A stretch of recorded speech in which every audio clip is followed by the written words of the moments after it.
আমার বন্ধুকে শুধু দুনিয়ায় না, দুনিয়া থেকে নিয়ে মক্কা থেকে নিয়ে মসজিদে হারাম থেকে নিয়ে আমি আল্লাহ পাক রব্বুল আলামিন বাইতুল মুকাদ্দাস থেকে নিয়ে প্রথম আসমান, তারপরে দ্বিতীয় আসমান, তারপরে তৃতীয় আসমান, তারপরে চতুর্থ আসমান, তারপরে পঞ্চম আসমান, তারপরে ষষ্ঠ আসমান, তারপরে সপ্তম আসমান, আরশ, লৌহ কলম যত জিনিস আছে, শুধু তাই নয় আমার পাশে বসায়া আমি আল্লাহর সাথে দেখা করবে। কি দেখছি? জান্নাত, জাহান্নাম, লোক যা আছে আমি সব কিছু তোমার সন্তানকে দেখাই। সুবহানাল্লাহ। আমার নবীজি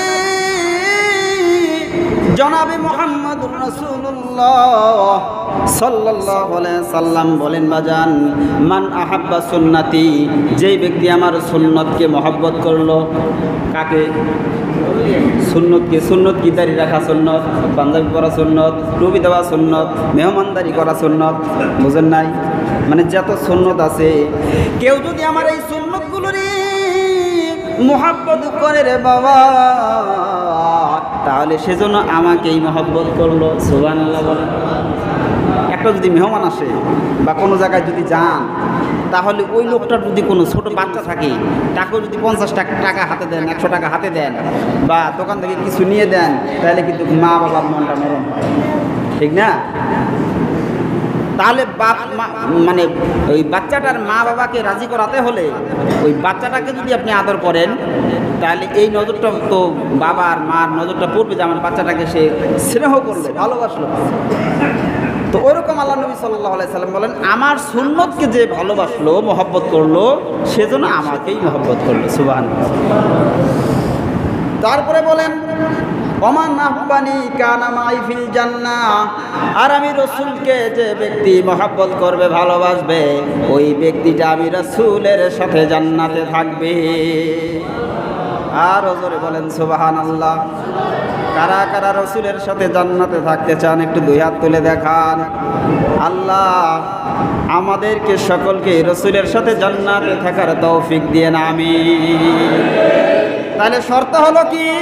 রাসূলের সুন্নতকে মহব্বত করতে হবে। যদি মহব্বত করতে পারি বাজান, তাহলে রাসূলকে মহব্বত করা হবে। আর রাসূলকে যদি মহব্বত করতে পারে, আপনি আমি রাসূলের সাথে জান্নাতে থাকব। আর জোরে বলেন সুবহানাল্লাহ। আমার নবীজি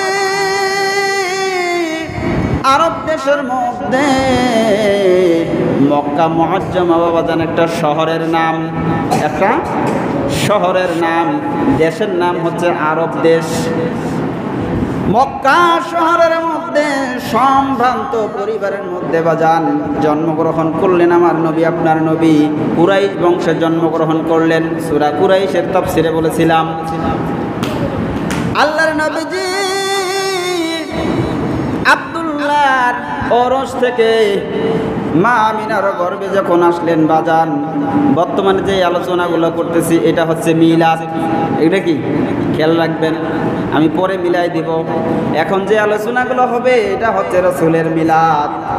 আল্লাহ রাসূল সাল্লাল্লাহু আলাইহি সাল্লাম মা আমিনার গর্ভে আসলেন।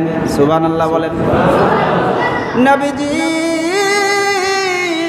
যখন নাকি মা আমিনার গর্ভে আসছে,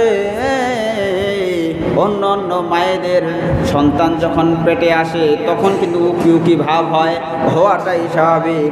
কারণ ভিন্ন একটা জিনিস পেটের ভিতরে যখন বড় হয়, বমি আসে, উকি আসে। বন্ধু বলেন দেখি, একটু খাবার যদি 19-20 আমাদের হয়, বা পেটের মধ্যে যদি গ্যাস হয়, বলেন দেখি আমাদের খারাপ লাগে কি লাগে না? লাগে। তাহলে পেটের ভিতরে মা একটা অন্য জিনিস, অন্য একটা সন্তানটা তাও তো 2, 4, 5, 7 কেজি পর্যন্ত হয় না? এমন একটা জিনিস, এমন একটা সন্তান ভারী জিনিস, মা পেটের মধ্যে নিয়ে চলাফেরা করে বাজান, উকি উকি ভাব আসে, পেটের মধ্যে লাথি মারে, কলিজার মধ্যে লাথি মারে। বলেন দেখি আপনি আর আমি লাথি মারছি কি মারি নাই? কথা বলেন, মারছি কি মারি নাই? অথচ সেই মাকে চিনি না, সেই মাইকে হেলা করি, সেই বাবাকে হেলা করি, কোনো কিছু হইলেই ধমক দেই। এরকমও সন্তান আছে না নাই? কথা বলেন, আছে? এ যুবক ভাইরা, খবরদার মাকে ধমক দিবা না, বাবাকে ধমক দিবা না। মা বাবাকে যদি ধমক দাও আল্লাহ রাজি খুশি থাকে না, মহান আল্লাহ পর্যন্ত বেজার হয়ে যায়। নাউজুবিল্লাহ বলেন। বলেন তোমরা মা বাবার সাথে ভালো ব্যবহার করবা, তোমরা মা বাবার সাথে কখনো উফ শব্দ, মানে ধমক তো দূরের কথা, উফ শব্দটুকু বলবা না। সুবহানাল্লাহ বলেন। যত জায়গার ভিতরে আমার আল্লাহ, যত আয়াতের ভিতরে যত জায়গায় আল্লাহর হকের কথা বলেছেন, সাথে সাথে আমার আল্লাহ মা বাবার হকের কথাও তুলে ধরেছেন। সুবহানাল্লাহ। কারণ দুনিয়া আসার সিস্টেম হচ্ছে আল্লাহ পাঠাইলেন, কার মাধ্যমে পাঠাইলেন? মা বাবার মাধ্যমে পাঠাইলেন। বুঝেন নাই? মা বাবার মাধ্যমে পাঠাইলেন। এই জন্য বলতেছিলাম মা বাবাকে কষ্ট দেওয়া যাবে না। কথাটা খেয়াল রাখবেন। আবার আমরা চলে যাই মা আমেনার গর্ভে, বিশ্ব নবীজি চলে আসছেন, কোনো প্রকারের খারাপ লাগে না, কোনো প্রকারের খারাপ লাগে না, বমি বমি ভাব আসে না, পেট বড় হয় না। অন্য অন্য মাদের যেমন সন্তান গর্ভে আসলে পেট বড় হয়, মা আমেনার পেট বড় হয় না। সুবহানাল্লাহ। আমার যুবক ভাইরারি, মা আমিনা গর্ভে বিশ্ব নবী, এই পর্যন্ত আলোচনা ছিল। বাবা আব্দুল্লাহ মারা গেল, এবার পিতা হারা সন্তান বিশ্বনবী পেটের মধ্যে, স্বামী হারা আমিনা সন্তানকে গর্ভে নিয়ে দিন কাটায়। অপর দিকে দেখা যায় যে বিশ্বনবীজির মা যখন গোসলখানায় যায়, গোসলখানা থেকে বাইরে হয়ে যখন আসে, শাশুড়ি বা শ্বশুর যখন গোসল করতে যায়, এত পরিমাণ সুগন্ধি গোসলখানার ভিতরে, যেরকম সুগন্ধি মক্কার জমিনে কোথাও খুঁজে পাওয়া যাবে না। আমার মুরব্বী বাবাজিরা, বিশ্ব নবীজি যখন দুনিয়াতে পদার্পণ করবেন, সময় ঘনিয়ে আসলো, দুইজন দাসী পাশে বসা। আল্লাহ পাক রব্বুল আলামিন তার প্রিয় দোস্তকে, প্রিয় হাবিবকে, প্রিয় বন্ধুকে দুনিয়াতে পাঠায় দিবেন। কি সিস্টেমে পাঠাবেন লক্ষ্য করেন। আমার আল্লাহ রব্বুল আলামিন মা আমেনার চোখে ঘুম ঘুম ভাব। এই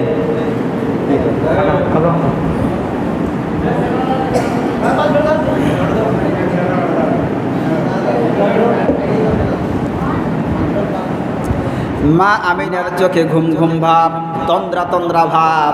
লক্ষ্য করবেন যারা অপারেশন করে, যারা সিজার করে, যারা যে কোনো অঙ্গের অপারেশন করে, দেখবেন অবশ করে। কি করে? অবশ করে। আমি একবার একটা অপারেশন করাইছিলাম, যখন ইঞ্জেকশন দিল মনে হয় দুনিয়ার সব ঘুমাইছে ঠাসি ধরে। যারা অবশ্যই বা যারা এরকম কোনো অপারেশন করাইছেন দেখবেন ইঞ্জেকশন দিলে দুনিয়ার ঘুম আসি চাপিয়ে ধরে, তখন তারা কাটা ফাঁসা করে। তাইলে বলতেছিলাম মা আমিনার চোখে ঘুম কে দিলেন? আল্লাহ দিলেন। কেন দিলেন? সুন্দরভাবে যাতে ডেলিভারি হয়ে যায়, মায়ের জন্য কোনো প্রকার কষ্ট না হয়। সুবহানাল্লাহ। দেখবেন আমাদের ভিতরে কারো কোনো এমন ঘুম ধরে, ঘুমাইছেন, একজন ডাকতে একটা কথা বললো, হ্যাঁ শুনলেন, তারপরে আবার একটু শুইছি, 1 সেকেন্ডের ভিতরে ঘুমাই গেছে। আবার যদি আবার কেউ কথা বলে, আবার কথাটা শুনে আবার ঘুমাই যায়, এরকম হয় না? তো মা আমিনা এমন ঘুমের তন্দ্রা ভাব এসে গেছে।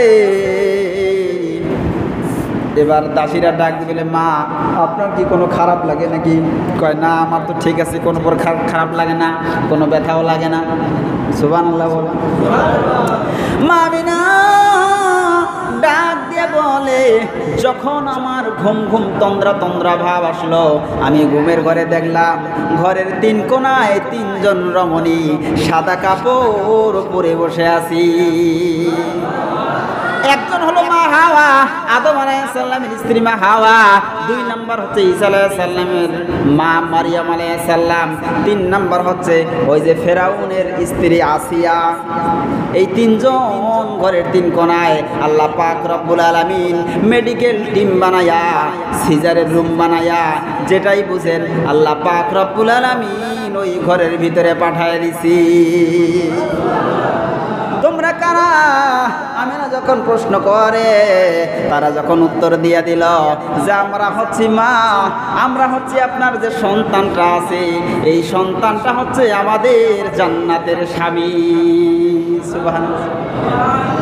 তাহলে বলতেছিলাম মা আমিনা একটু তন্দ্রা ভাব, একটু ঘুম ঘুম ভাব চলে আসছে। ইতিমধ্যে ঘুমের ঘরেই দেখে ঘরটা আলোকিত হয়ে গেছে।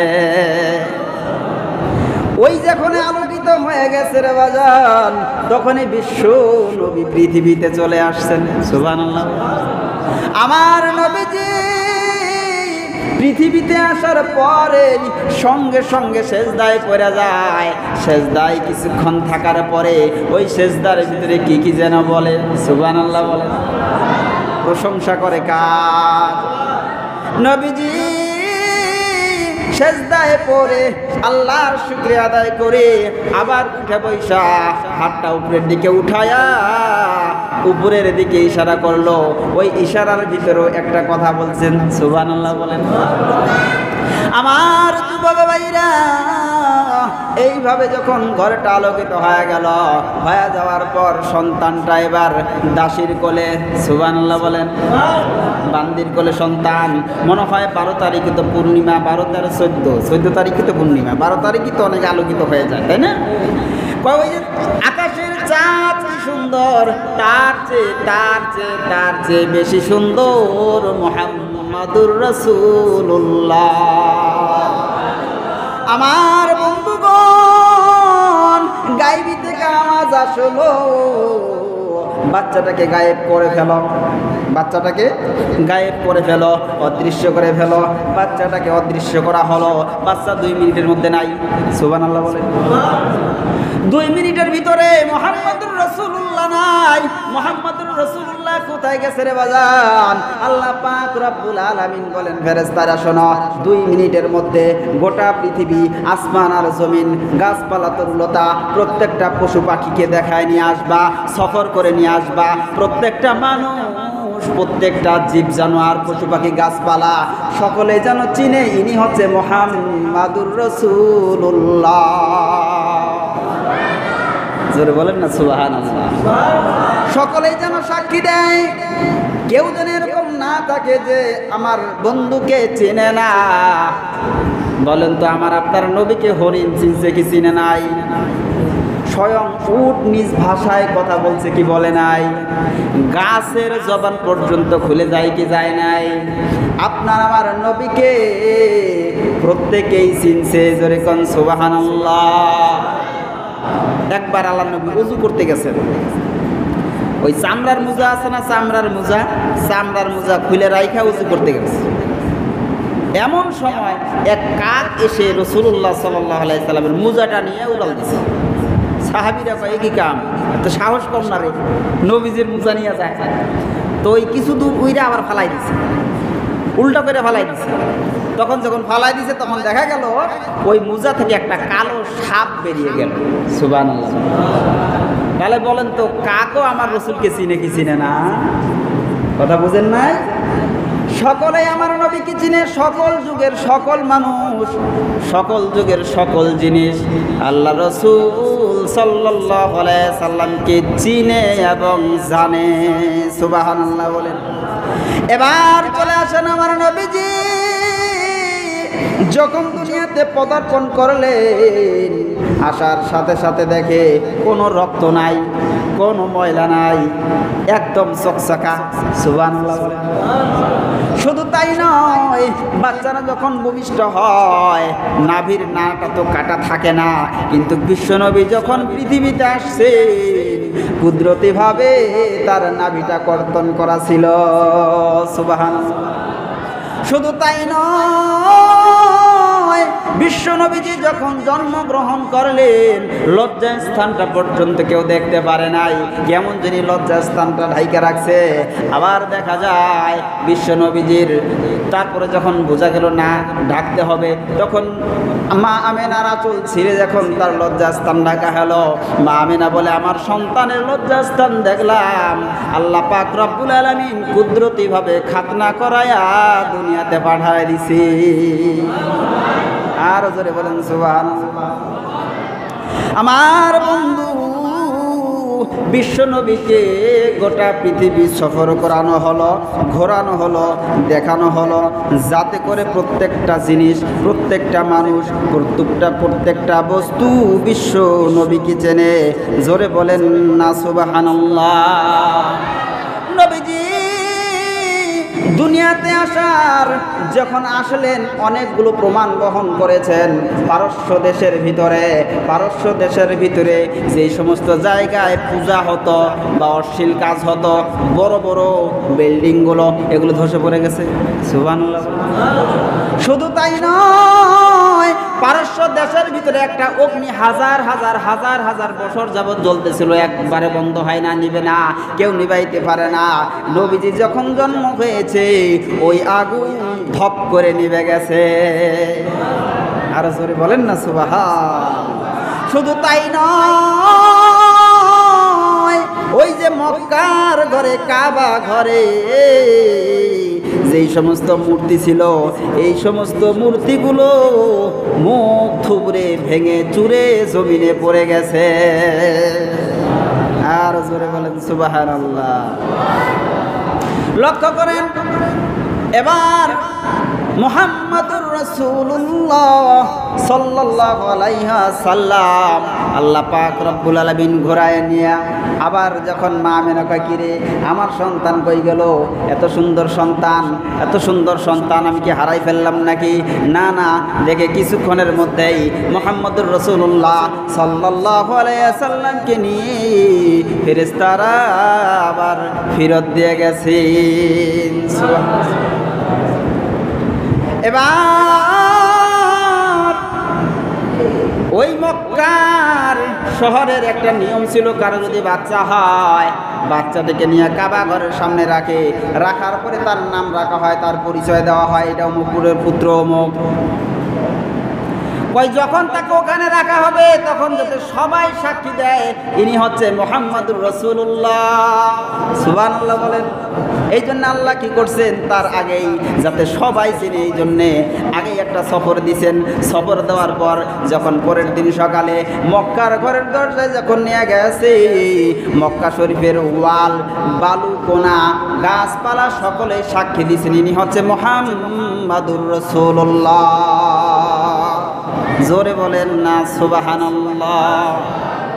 তাহলে বলতেছিলাম, লক্ষ্য করে দেখবেন বিশ্ব নবীকে এবার পরিচয় করে দেওয়া হলো। এবার আব্দুল মুত্তালিব বলতেছে, ও মা আমিনা, ও বৌমা, একটা কাজ করো, তোমার বাচ্চাটাকে আমাকে একটু দাও, রোদের মধ্যে নিয়ে বসি। সুবহানাল্লাহ। আপনাদের নাতিদেরকে নিয়ে রোদে বসেন না ঠান্ডার দিনে? কান বলেন না, কান বলেন। নাতিদেরকে বলেন না তোর বোন বিয়ে করবো, ওইটা বলা যাবে। যত নাতনি আছে বলা যাবে না তোর বোন বিয়ে করবো। এতদিন যা করছেন ভুল করছেন, কথা বুঝেন নাই? 14 জনকে বিয়ে করা হারাম, তার ভিতরে নাতি নাতনি। যাকে বিয়ে করা হারাম ওটা নিয়ে শয়তানি করাও হারাম। দাদিকে বিয়ে করা হারাম, দাদিকে নিয়ে ওই বিয়ের কথা বলাও হারাম। নাতি নাতনি যদি দূর সম্পর্ক হয় তাহলে বলতে পারবেন, কিন্তু নিজের ছেলে, নিজের ভাইস্তা, এদের যে সন্তানগুলো আছে এগুলো ওই শয়তানিটা করা যাবে না। যে মোর সাথে বিয়ে বসিব এগুলো বলা যাবে না, এটা সম্পূর্ণ নিষিদ্ধ। তাহলে বলতেছিলাম আব্দুল মুত্তালিব মুহাম্মাদুর রাসূলুল্লাহ সাল্লাল্লাহু আলাইহি সাল্লামকে নিয়ে যখন রোদে বসতেন, রোদে বসলে বাচ্চাদের পুষ্টি হয়। মুহাম্মাদুর রাসূলুল্লাহ সাল্লাল্লাহু আলাইহি সাল্লামকে নিয়ে যখন রোদে বসছেন, এবার যখন আব্দুল মুত্তালিব বলে, ও আমেনা, ও বৌমা, এদিকে আসো না। মা আমিনা ভয় পেয়ে গেছে, বাবা কি হয়েছে, এইভাবে আমাকে আবার ডাকেন কেন? আমার সন্তানের কোনো কিছু হয়ে গেছে নাকি? কয় না না মা আমিনা, শোনো না, তোমার সন্তানকে আমি নিয়ে রোদের মধ্যে বসছি, দেখো না আমার শরীরে রোদ লাগে, মুহাম্মাদুর রাসূলুল্লাহর শরীরে রোদ লাগে না। কে যেন ছাতা ধরে আছে, কে যেন ছায়া দিচ্ছে। শুধু তাই নয়, আমার নবীজি যখন ব্যবসার কাজে যাইতেন, সফরে যাইতেন, উপর দিয়ে একটা মেঘের খণ্ড ছায়া দিয়ে দিয়ে যাইতি। জোরে বলেন না সুবহানাল্লাহ। মা আমিনা ডাক দিয়ে বলে, বাবা আপনি কি এতটুকু দেখেই অবাক হয়ে গেলেন? এই সন্তানটাকে আমি 9 মাস 10 মাস 10 দিন গর্ভে ধারণ করেছি। শুধু তাই নয় গো বাবা, যখন থেকে আমার গর্ভে বাচ্চা এসেছে তখন থেকে আমি আরো অনেক আশ্চর্য জিনিস, আশ্চর্য ধরনের জিনিস দেখেছি, যা বর্ণনা করে আমি শেষ করতে পারবো না। আপনি এটা দেখেই অবাক হয়ে গেলেন? আমি যে আরো কত দেখছি, আমি যে আরো কত অলৌকিক জিনিস দেখছি। গাছে সালাম দেয়, মাছে সালাম দেয়, পানিয়ে সালাম দেয়, বালিকোনায় সালাম দেয়, ধুলা বালি সব জিনিস আমাকে সালাম দেয়। সুবহানাল্লাহ। বাঘ পর্যন্ত এসে আমাকে সালাম দেয়। সুবহানাল্লাহ। এবার বলতেছিলাম মুহাম্মদুর রাসূলুল্লাহর জন্মের কথা। রে বাবা, মুহাম্মদুর রাসূলুল্লাহ সাল্লাল্লাহু আলাইহি সাল্লাম যখন 6 মাসের হয়ে গেল, কয় মাস? 6-7 মাস। যখন বাচ্চারা একটু খেলাধুলা করে, আপনারা বাচ্চাদেরকে লাল ফুল আগে পাওয়া যাইত, এভাবে ইয়া করে লাল একটা ফুল পাওয়া যাইত, দোলনার উপরে রাখতেন, ওই ফুলটা নড়তো, তখন বাচ্চা ওইটা দেখে খেলতো। আপনারা দোলনায় ধাক্কা দিতেন, বাচ্চা খেলতো, আপনারা কাজ সারতেন, অন্য অন্য কাজ করতেন, মা ভাত রান্না করতেন, বাচ্চাকে দুলাই দিতেন, দুলতে দুলতে বাচ্চা ঘুমায় যাইত। এখন ঠিক কিনা? মা আমিনা কান্না করে, আরে তার বাবা যদি থাকতো খেলনা কিনে এনে দিত, আমার বাচ্চাটা খেলা করত। আমার আল্লাহ রাব্বুল আলামিন দেখতে বলে, রে আমিনা, তোমার স্বামী যদি বেঁচে থাকতো তাহলে না একটা কাঠের খেলনা নিয়ে আসতো, না একটা কাগজের খেলনা নিয়ে আসতো, না হয় আরো অন্য কোনো জিনিসের খেলনা নিয়ে আসতো। তুমি কেন এরকম কথা বলতেছো? তোমার সন্তান কি আমি আসমানের চাঁদটাকে খেলনা বানিয়ে দিব। বিশ্ব নবীকে রাত্রির বেলায় যখন বাইরে শোয়া দিয়েছে, সাহাবীরা সাক্ষী দেয়, নবীজির চাচারা সাক্ষী দেয়, বিশ্ব নবীকে যখন শোয়া দেওয়া হয়েছে, আসমানের চন্দ্রটা স্বয়ং আস্তে আস্তে বিশ্ব নবীজির উপরে এসে গেছে। আমার নবীজি হাত নাড়ায়, পা নাড়ায়, তো সূর্যটা হেলদুল করে, ওই ফুলের মতো আনন্দ বিশ্ব নবীকে দিয়ে দিতে থাকে। সুবহানাল্লাহ বলেন। কারণ এটা তো হেন কোনো মানুষ না রে বাবা, আল্লাহর দোস্ত, আল্লাহর হাবিব, যার কারণে পৃথিবী সৃষ্টি, যার কারণে গোটা পৃথিবী মানুষ থেকে শুরু করে যত জিনিস আছে যার কারণে সৃষ্টি। আমার আল্লাহ বলে, মা আমিনা, ও আমিনা চিন্তা করবা না, খেলনা নিয়ে কিসের খেলনা? এটা দুনিয়ার খেলনা, আমি আসমানের চাঁদ দ্বারা তোমার সৌন্দর্যের খেলনা বানায় দেব। লক্ষ্য করে দেখবেন মুহাম্মদুর রাসূলুল্লাহ সাল্লাল্লাহু আলাইহি সাল্লাম যখন 1 বছর 1.5 বছর হাঁটাচলা করে, বাবার হাত ধরা সন্তানেরা হাঁটাচলা করে, 1 বছর 1.5 বছর যখন হয়, বাচ্চাকে ছাড়া দিয়া বাবা আয় কি বলে, বাবা কিভাবে হাঁটা শিখায়, সেই বাবাকে ধমক দেন কেমনে? আরে যুবক যারা বিয়ে করছে, বাচ্চা কাচ্চা হয়েছে, বাচ্চাকে ছাড়া দিয়া যখন হাঁটা শিখে, ছাড়া দেয় বাবা পিছায়, এক পর দেয়, ও আরো পিছায়, হয় কি হয় না বলে? তাহলে আপনাকে আমাকেও তো আমার বাবা ওইভাবে হাঁটা শিখেছে, কি বলেন? শেখায় নাই, এমনি হাঁটা শিখছে। তাহলে ওই বাবাকে কেমন ধমক দেন? একটু নিজের সাথে একটা জিনিসটা মিলান না। আপনি যেরকম আপনার সন্তানকে মহব্বত করেন, আপনার আমার বাবাও এরকম আপনাকে আমাকে মহব্বত করছে, কেমনে সেই বাবাকে ধমক দেয়? নয়তো বাবা একটু ভুল করছে, নয়তো বাবা একটা জিনিস বুঝে নাই, নয়তো না বুঝেই আপনাকে গালি দিচ্ছে, চুপ থাকেন।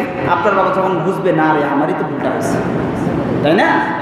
এই জন্য মা বাবাকে ধমক দেওয়া যাবে না, উপশব্দটাও বলা যাবে না।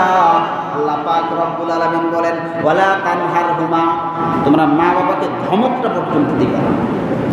তাহলে বলতেছিলাম, মা আমিনা কান্না করে, বাচ্চা যখন একটু হাঁটা শিখছি, এবার মা আমিনা কান্না করে। কান্না করে কেন? আমার স্বামী যদি থাকতো, আমার সন্তানটারে হাত ধরে হাঁটা শিখাইতো। সুবহানাল্লাহ বলে। হাত ধরে নানির বাড়ি নিয়ে যাইতো, মামার বাড়ি নিয়ে যাইতো, খালার বাড়ি নিয়ে যাইতো, হাটে বাজারে নিয়ে যাইতো, মেলায় নিয়ে যাইতো। আমার সন্তানকে কে আর কোথায় ঘোরাইতে নিয়ে যাবে? আমার আল্লাহ রব্বুল আলামিন দেখতে বলে, রে আমিনা, তোমার স্বামী যদি বেঁচে থাকতো তাহলে দুনিয়ার যে কোনো জায়গায় বেড়াইতে নিয়ে যাইতো। মামার বাড়ি, খালার বাড়ি, নানার বাড়ি, ফুপুর বাড়ি, এই বাজার, ওই মেলা, ওই ঘাট, ওই বাজার। শোনো শোনো, তোমার স্বামী বেঁচে থাকলে দুনিয়ার যে কোনো জায়গায় বেড়াইতে নিয়ে যাইতো, ঘুরায় নিয়ে যাইতো। একটু ধৈর্য ধরো ও মা আমিনা, এটা তো তোমার সন্তান, কিন্তু এ হচ্ছে আমার দোস্ত, এ হচ্ছে আমার বন্ধু। আমি তোমার সন্তান, আমার বন্ধুকে শুধু দুনিয়ায় না, দুনিয়া থেকে নিয়ে, মক্কা থেকে নিয়ে, মসজিদে হারাম থেকে নিয়ে, আমি আল্লাহ পাক রব্বুল আলামিন বাইতুল মুকাদ্দাস থেকে নিয়ে প্রথম আসমান, তারপরে দ্বিতীয় আসমান, তারপরে তৃতীয় আসমান, তারপরে চতুর্থ আসমান, তারপরে পঞ্চম আসমান, তারপরে ষষ্ঠ আসমান, তারপরে সপ্তম আসমান, আরশ, লৌহ কলম, যত জিনিস আছে, শুধু তাই নয়, আমার পাশে বসায়া আমি আল্লাহর সাথে দেখা করবে। কি দেখছি? জান্নাত, জাহান্নাম, লোক যা আছে, আমি সব কিছু তোমার সন্তানকে দেখাই দেব। সুবহানাল্লাহ। কই নিয়ে যাইতে? তোমার স্বামী বেঁচে থাকলে আর কই নিয়ে যাইতে? মা আমিনা এইভাবে সন্তানটারে অনেক লালন পালন করলো রে বাজান। লালন পালন করার পর বিশ্ব নবীজির যখন বয়স মোটামুটি 13 বছর, কয় বছর? 13 বছর। তখনকার একটা ঘটনা বলি আপনাদেরকে। চাচা মা মারা গেল, দাদাও মারা, দাদা এবার সন্তানটারে নিয়ে আসে। এই সন্তানের দায়িত্ব কে নিবে? বাকি যতগুলো ভাই আছে, আব্দুল মুত্তালিবের সন্তানরা আসছে, সংক্ষেপ করে দিলাম মাঝখানে।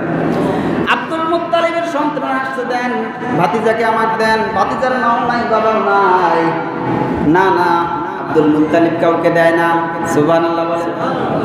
আবু তালিব যখন আসছেন, ও বাবা, সন্তানটা আমারে দেন। আব্দুল মুত্তালিব বলে, তোমার অপেক্ষায় তো আমি এতক্ষণ ছিলাম। আবু তালেব এত ভালোবাসছেন বিশ্ব নবীকে, অনেক অনেক ভালোবাসছেন। আবু তালিবের হাতে বড় লাগলো। এবার এক ব্যবসার কাজে দেখবেন, বাচ্চারা যখন একটু সাইজের হয়, আপনি যদি বাজারে, যেমন আমার বাচ্চাটার বয়স 4 বছর, যদি আমি আসা শুরু করি, ও গাড়িতে উঠে ও আসে, বাজারে গেলে ও যাবে। তো এরকম যখন সময়, তখন নবীজির বয়স হচ্ছে 11-12 বছর। তো চাচা ব্যবসার কাজে যাবে, আমি কি শেষ করে দিব নাকি? 1 ঘন্টা চলুক, 45 পর্যন্ত চলুক, তার আগে হয়তো শেষ করে দিব। তাহলে বলতেছিলাম, বিশ্ব নবীজির বয়স 11-12। চাচা আবু তালেব ব্যবসার কাজে যাবে, ভাতিজাকে বলে না। ব্যবসার কাজে যাবে, ভাতিজাকে বলে না, কারণ বললেই তো পাঁচ ধরবে। পরে যখন জানতে পারছে যে চাচা তো যাবে ব্যবসার কাজে, এবার চাচাকে ডাক দেব না, চাচা আমিও যাব, আমি তো বড় হয়ে গেছি, আমি আপনাকে সাহায্য সহযোগিতা করবো, মালামালগুলো একটু ধরা বান্ধা করতে পারবো। যাইতে যাইতে 70 জন থেকে 72 জনের একটা কাফেলা নিয়ে চলে গেল ব্যবসার কাজেই। যাইতে যাইতে ওই রাস্তার ভিতরে লক্ষ্য করবেন, ওই যে বলছিলাম এক পাদ্রী, ওই যুগের যারা পাদ্রী ছিল, নবী কেমন হবে, তার চেহারা কেমন হবে, সে কেমনে আসবে, তার বাবার নাম কি হবে, ওই পাদ্রী সব ডিটেলস পাইছে যে এই রাস্তা ধরে বিশ্ব নবীজি তার চাচার সঙ্গে 13 থেকে 14 বছর বা 11 বছর বয়সে ব্যবসার কাজে আসবে। সুবহানাল্লাহ। পাদ্রী নবীজিকে নজর দেখার জন্য ওই জায়গায় রাস্তার ভিতরে, আপনারা যে কি বলেন, সরাইখানা বলে, সরাইখানা মানে মেহমানখানা, লোক যারা ব্যবসার কাজে আসতো তাদেরকে আটক করে খানা দানা খাওয়াইতো, পরিচয় নিত, ছেড়ে দিত। এইভাবে খাওয়াইতে খাওয়াইতে পাদ্রীর সম্পদ প্রায় শেষের দিক। সুবহানাল্লাহ। লক্ষ্য কি? নবীজিকে দেখা। লক্ষ্য কি? নবীজিকে দেখা। নবীজির মহব্বতে আপনারা অর্থ খরচ করতে রাজি আছেন তো? কি কর খরচ করতে রাজি আছেন তো? আজ ভাঙাবো আপনাদেরকে। পাদুরি সমস্ত সম্পদগুলো ব্যয় করে দিছে, প্রায় সম্পদ শেষের দিন। 1 নম্বর তার টার্গেট হচ্ছে বিশ্ব নবীজিকে দেখা, কখন নবীজি আসবে। আর আমরা যদি বলি নবীর নামে কিছু দেন, ইসলামের নামে কিছু দেন, আমরা সিরা টাকা দিই। কি সিরা টাকা দিই? সিরা টাকা দিচ্ছে আল্লাহ দানের বেলায় সিরা টাকা চালাইলে চালাইবে, তো আর আমি চালাইতে পারবো না, ওই জন্য সিরা টাকা দিয়ে চালাই। তাহলে বলতেছিলাম নবীজিকে দেখার জন্য অর্থ সম্পদ ব্যয় করে প্রায় নিঃস্বরে বাবা। এবার বিশ্বনবী সাল্লাল্লাহু আলাইহি সাল্লামের যে কাফেলাটা ওখানে গেছে, যাওয়ার পর এবার বিশ্বনবীজি একটা গাছের নিচে বসা, মাল সামানগুলো ওখানে দেওয়া। এবার যখন কাফেরের লোকজন আসছে, পাদ্রী ডাক দিয়ে বলে কই থেকে আসছে? কয় মক্কা থেকে। এক নম্বরটা বলছে। কয়জন আসছে? কয় 72 জন। 2 নম্বরটা বলছে কয় তোমরা কোন থেকে কই যাবা? কয় মক্কা থেকে সিরিয়া শহরে যাবো। কয় তাও বলছে। কয় তোমরা কয়জন? 72 জন। কয় এখানে কয়জন? কয় 71 জন। কয় আরেকজন কয় মালের কাছে। কয় মালের কাছে আছে। বয়স কত? কয় 11-12। কয় তোমার কি হয়? কয় আমার ছেলে হয়। কি হয়? বাবা তো নাই, আমর রজুলি সিনবু আবি, চাচা বাপের চাচা। তো চাচা বলতেছে তো আমার ছেলে হয়। পাদ্রী ডাক দিয়ে বলে, রে বন্ধু মিথ্যা কথা কেন বলো? আমি যে কিতাবে দেখেছি তোমার ছেলে নয়, তোমার ভাতিজা। সুবহানাল্লাহ। তাকে ডাক দিয়ে নিয়ে আসো। দেখেন আদব, দেখেন মুরব্বীরা যেখানে বসছে, বিশ্ব নবীজি কিন্তু ওইখানে বসেন নাই, দূরে আছে, সাইডে আছে। আর আমরা মুরব্বী তো দূরে থাক, কারা কোন জায়গায় আছে দেখার টাইম নাই। সিগারেট একটা ধরায়া বর্তমানে যুবকেরা টানে, কথা এখন ঠিক কিনা? বর্তমানে কিছু কিছু যুবক এমন, সব যুবক না, যুবক সব যুবক না, কিন্তু কিছু কিছু আমি দেখি ওগুলো পুরার চেয়েও বেশি হয়ে গেছে। মানে এমন সিগারেট ধরা টানতেছে, আশেপাশে দিয়েছে আছে একটা মুরব্বী মানুষ আছে কিনা সেটাও দেখার টাইম। মানে ওর এত টেনশন মাথায় ঢুকছে, এত সংসারের চিন্তা আর দুনিয়ার চিন্তা তার মাথায় গ্রাস করে নিছে, ও মানে মান সম্মান ইজ্জত সব হারায় যাচ্ছে। কিন্তু নবীজি শিক্ষা দিলেন, মুরব্বীরা যেখানে আছে তার থেকে একটু সাইডে থাকে, দূরে থাকে। পাদ্রী ডাক বলে নিয়ে আসো। যখন মুহাম্মদুর রাসূলুল্লাহকে নিয়ে আসলো, চেহারা দেখে পাদ্রী অনেক আনন্দিত, খুশি হয়ে গেল। ডাক দিয়ে বলতেছে, রে আবু তালেব শোনো শোনো, তুমি এই ব্যবসার কাফেলাটা নিয়া তুমি আর গন্তব্যে যাও না, তুমি এখানেই মাল বিক্রি করা শুরু করো। কারণ মুহাম্মদুর রাসূলুল্লাহর শত্রুর অভাব নাই। তুমি যদি ওইখানে যাও, যেরকম আমি মুহাম্মদুর রাসূলুল্লাহকে চিনি, এরকম ভাবে যারা চেনে, যদি বিরোধী পার্টি হয় বিশ্বনবীকে গায়েব করে ফেলবে, হত্যা করে ফেলবে, গুম করে ফেলবে, আয়না ঘরেও দিতে পারে। কি কর? আয়নার ঘরেও দিতে পারে। তখন তো আয়নার ঘরটি ছিল না, যারা শত্রু যুগে যুগে তাদের আয়নার ঘর আছে, হয়তো সিস্টেম মেনে মনে করেন যে একটা গোডাউনের ভিতরে থেকে ওইটাই আয়নার।